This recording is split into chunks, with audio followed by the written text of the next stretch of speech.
네, 안녕하십니까. 국민의힘 소상공인위원회 위원장 최승재 의원입니다. 카카오는 서비스 장애로 인한 사고 원인을 정확하게 밝히고 보상책을 속히 제시하고 책임자에 대해서 일벌백계해야 합니다.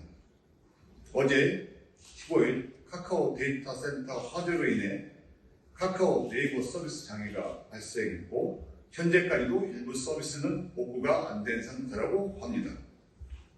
카카오 측에서는 페이스북에 사과문과 서비스 복구 사항을 공지할 뿐 서비스 장애로 인한 피해를 본 소상공인, 자영업자, 시민들에 대한 이렇다 할 보상 대책이 전혀 언급이 없는 상태입니다.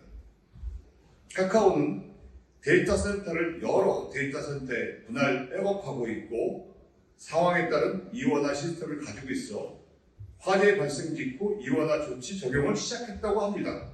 하지만 이원화는 제대로 되지 않았습니다. 화재는 SK CNC 데이터 센터에서 발생했고 그곳에는 네이버의 데이터 센터도 있습니다. 현재 네이버 서비스는 일부 장애가 있었지만 정상적으로 운영되는 반면 카카오는 하루가 지난 이 시점에도 정상화되지 않았습니다.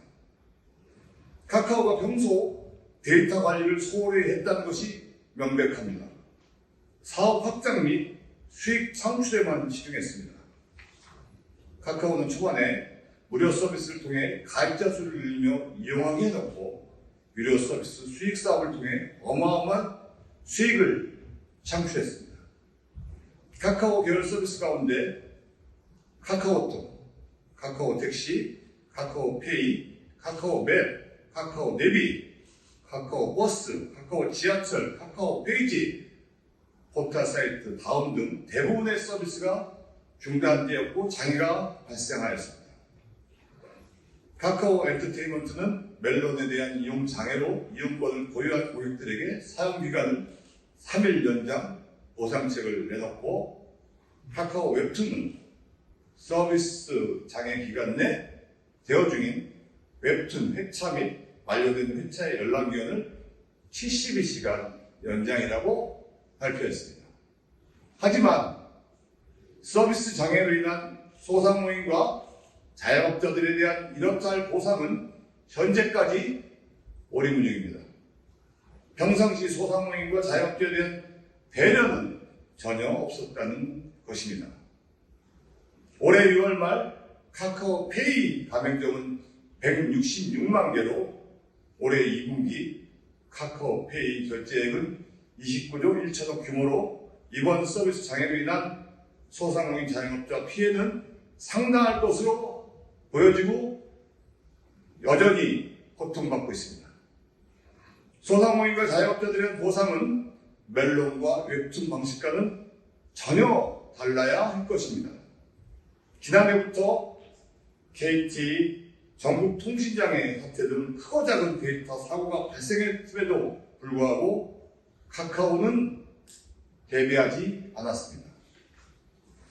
이에 대한 데이터 서버 등 위험 리스크에 대한 소홀히 한 카카오는 원인의 책임자를 일벌백계로 처벌해야 할 것이고 소상공인과 자영업자 피해 보상책을 속히 제시해야 합니다.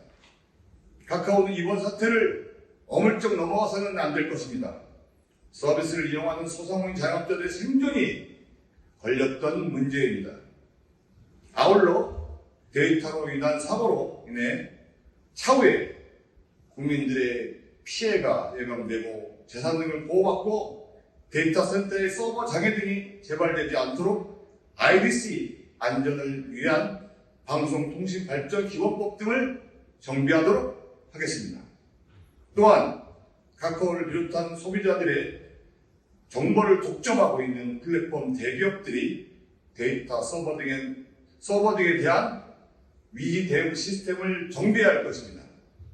네이버 등 데이터 센터를 운영하는 기업들도 이번 기회에 서버 장애 방지 대책을 조속히 마련해야 할 것입니다.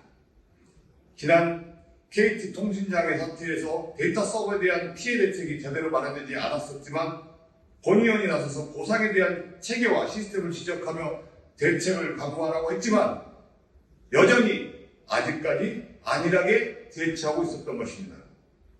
공공재의 성격인 데이터 서버에 대한 인식을 이번 기회에 재정비를 해야 될 거고 데이터에 대한 중요성을 인식해야 할 것입니다.